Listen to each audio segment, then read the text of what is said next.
tested the best studio headphones ranging in price from $99 to $1,200. And in this video, we're going to break down which ones are best, which ones have the best balance between price and performance, and go through each one in detail. So if you're looking for a good set of headphones so you can accurately listen to your music and produce and mix and master in your home studio and completely remove the room from the situation by having an incredible set of headphones, then keep watching because we're going to go through all of these in detail and show you how you can do that. This video isn't a sponsored post. However, Olo did provide these headphones on loan for us to test, and we are actually partnered with Olo because we've used their headphones a bunch of times and they're the ones that we recommend to our students, but they haven't paid for this post. All the other headphones that Chris tested, he paid for. So I'm going to hand you over to Chris Georgiou now. He's a professional producer from here in the UK and he's going to break down these 4 headphones. So I want to briefly introduce the headphones that we are going to be looking at, and then we will dive into each of them in more detail with some practical demonstrations for you to listen to as well. So the lowest budget option here are these Yamaha HPH-MT5s. Next up, we have the Slate VSX headphones. And if you are familiar with these, they have a software integration which actually emulates different environments, different studios, headphones, cars, clubs, etc., which is a unique selling point for these particular headphones. Now, thirdly, we have the Olo S5X, and these are the most recent addition to the Olo family. These are in a similar budget range to the VSX, so they're kind of more mid-tier. And we are going to look at some of the software integration that we have with real phones with these. Finally, we have the Audeze LCD-X, and these are renowned for being top tier headphones that give you a very accurate representation of your mix, both from a spatial standpoint and from a frequency response standpoint. And these are also reflected in the price, where these come in at over $1,000. So I'm going to do my best to try to get an accurate representation of how these sound. Now, of course, you're going to be listening in different environments, so it's not going to be 100% accurate, but they should give you a sense for how each of these tonal profiles are actually different. So first up, we have the Yamaha HPH-MT5s. So let's dive into those. The Yamaha HPH-MT5 headphones are designed for studio monitoring, so this is emphasizing accurate sound reproduction. They feature a frequency response of 20 Hz to 20,000 Hz, which is standard for headphones in this category. In practical use, the MT5s deliver a largely neutral sound signature, slightly more forward mids, and a softer upper register. That being said, some users have noted that the bass can be tight but slightly muddy, and the mid-range may appear thin, which could affect critical listening tasks. So let's talk about comfort. The HPH-MT5s are lightweight, so they're approximately 245 grams without the cable. On Sweetwater, users have reported that they are comfortable listening for long durations, with one user mentioning wearing them for up to 10 hours without discomfort. I have found these to be pretty uncomfortable when listening at long durations just due to the padding, but I also have a tiny head, so that may just be me. And they're pretty affordable for entry-level mixing and monitoring. Next, we have the Slate VSX headphones. Let's have a look at those in more detail.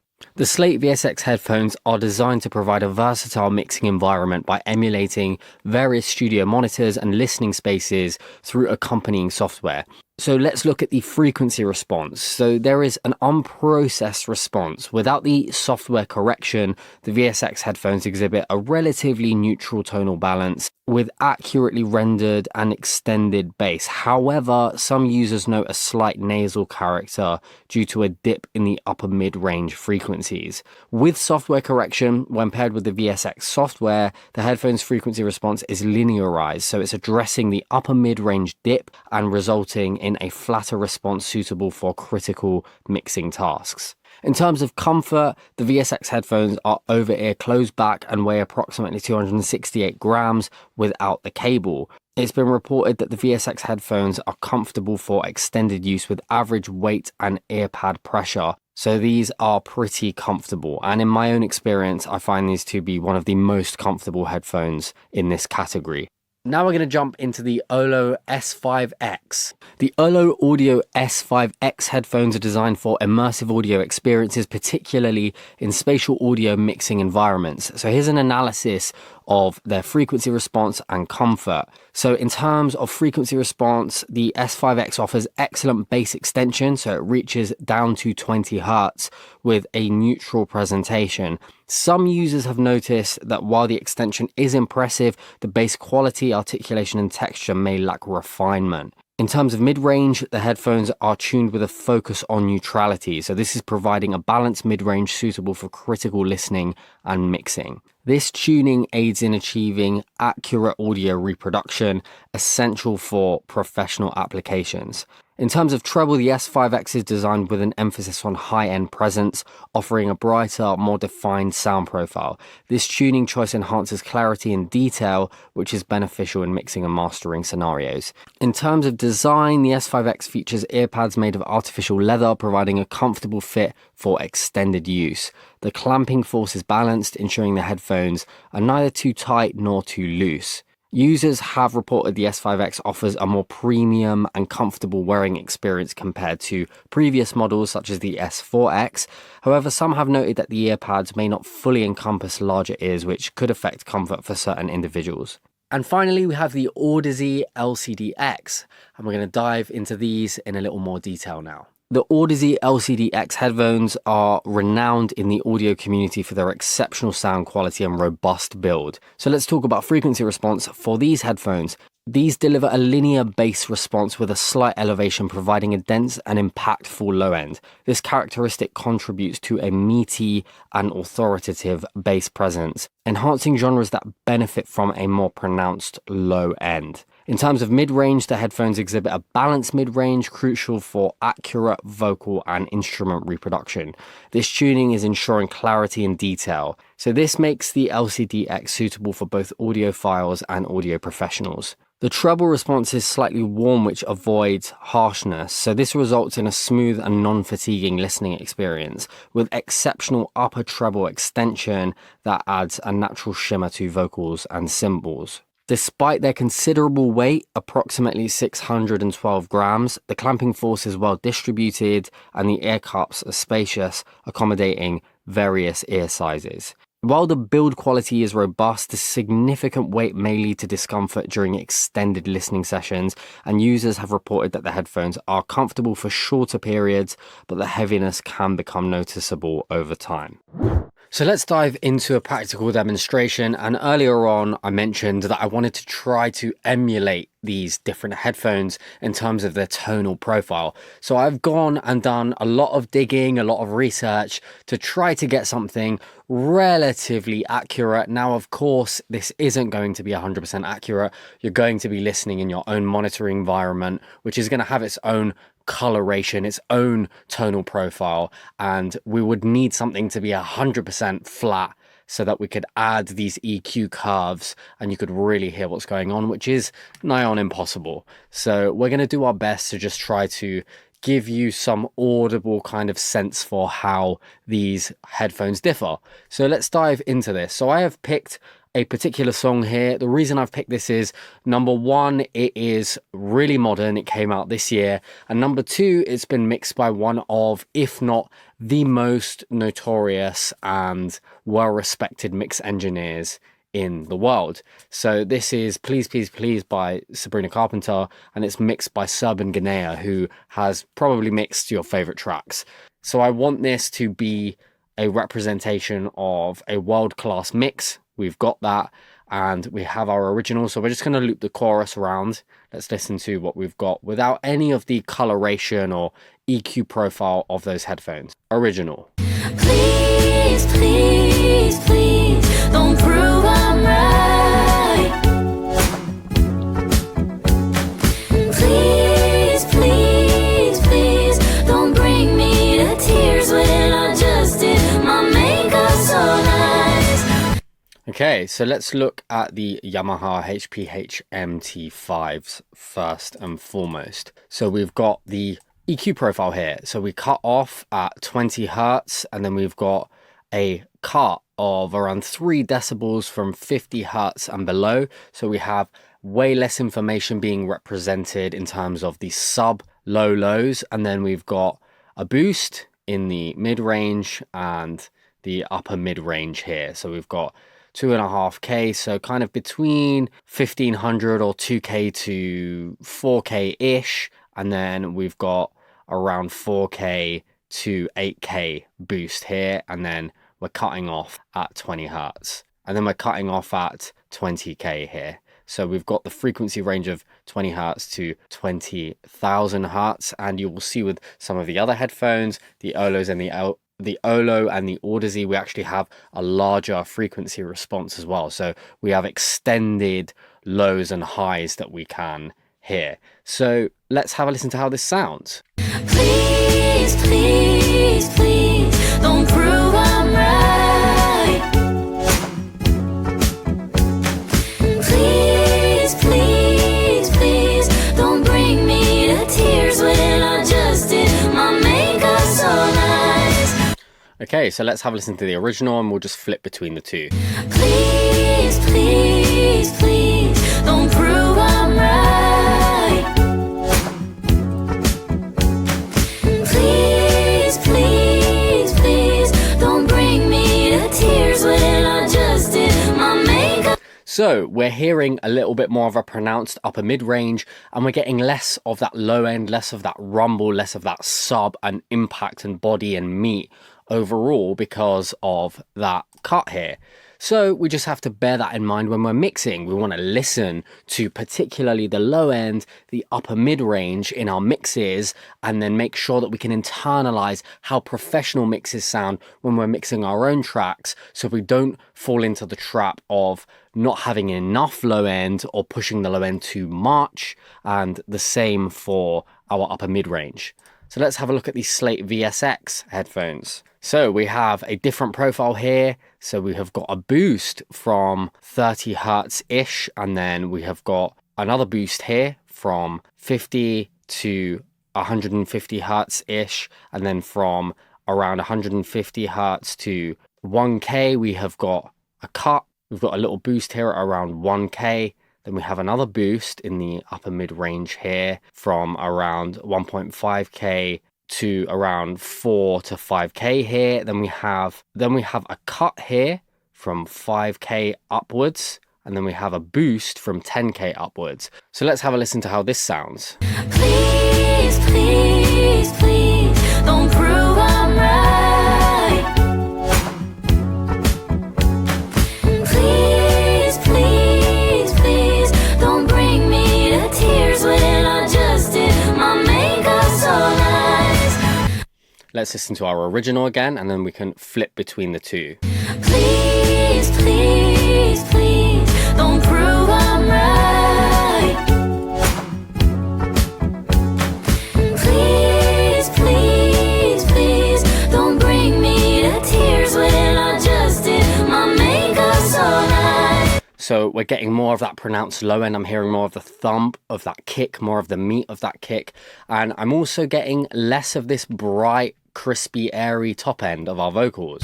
Please, please, please, don't prove I'm right. Particularly in the upper mid range here. So this area here, and of course because it's been cut, I'm getting less of the air, which is around 5 to 8K ish. And then we've still got the top end here that's being boosted, and we can hear that, but we're getting less of this presence around here.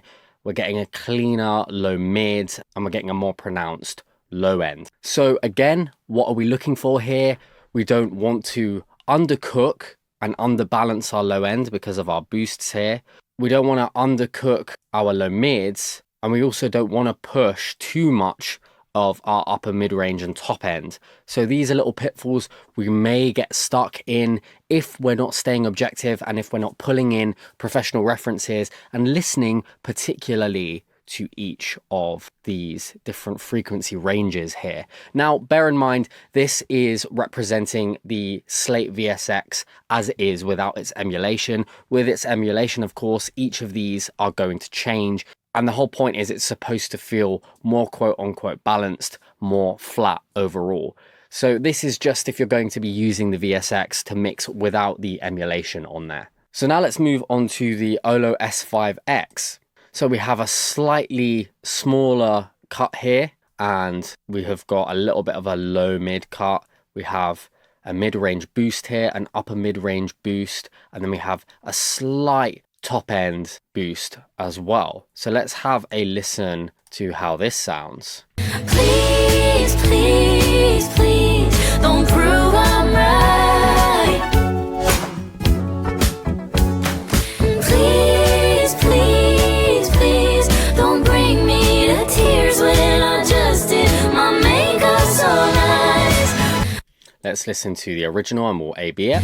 Please, please, please, don't prove I'm right.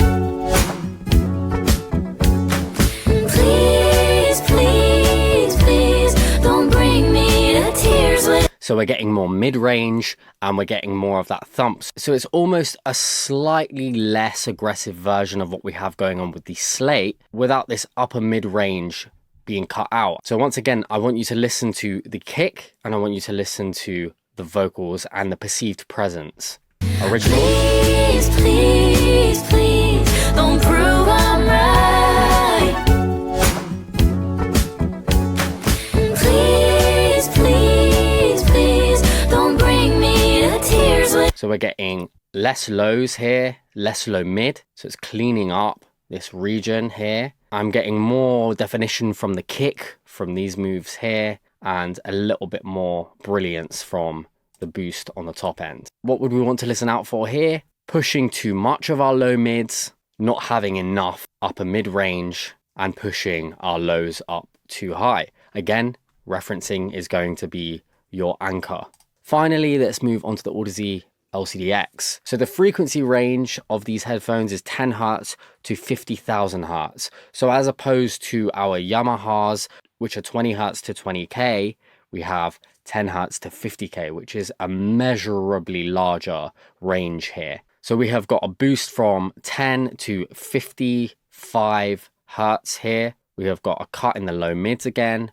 We have a mid-range boost. We have an upper mid-range boost. We've got a slight boost here in the treble, and then we have a shelf here from 10K and above. So let's have a listen to how this sounds. Please, please, please, don't prove I'm right.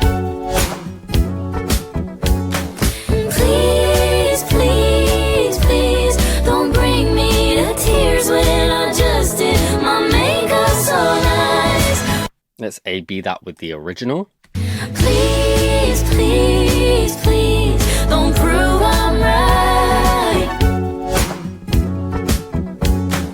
Please, please, please, don't bring me to tears when I just did my makeup so nice. So I'm getting more low end energy. I'm getting less low mid. I'm getting more of that upper mid-range and top end that is ever so slightly being accentuated. So the two things that tripped me personally up when I got these headphones was thinking I had too much mid-range and too much top end. So I started mixing with a thinner mid-range and a more processed top end in the sense of actually reducing it, because I was hearing, because it was bringing out sibilance and it was bringing out mid-range energy that led me to believe subjectively that there was just too much going on in those areas. So I had to go back to my references and really learn these and hear when I was in a healthy range for both the mid-range and the top end. So those are some pitfalls that you could get stuck in. You could also push your low mids up too much and not enough of your lows. So just bear that in mind. Again, we've got a reference. There's just no getting around it. We need to have an anchoring of objectivity for any of the listening environments or headphones or speakers that we're listening through so that we can make accurate adjustments and decisions based off of that. So at this point, you're probably wondering which you should choose, and that really depends on what your goals are.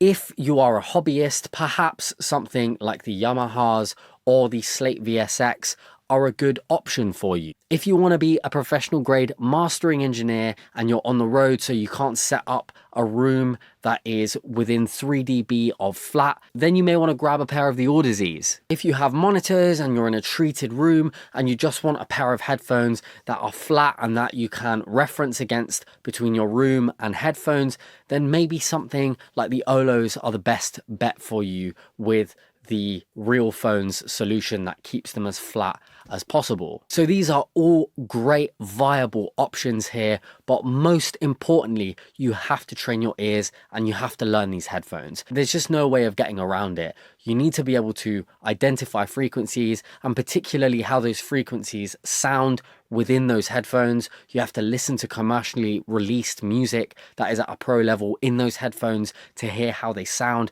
You need to be able to identify compression and how that sounds with those headphones.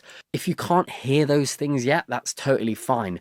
But what I encourage you to do is to stick to one pair of headphones and religiously listen to as much music on there as possible and train your ears as much as possible with those headphones so that you can really start to internalize how they sound. It's super tedious, but if you want to be an audio professional, it's just something that you have to commit to. Much like being a musician, you've got to commit to practicing your instrument. So as frustrating as it may seem, there really is no right answer here.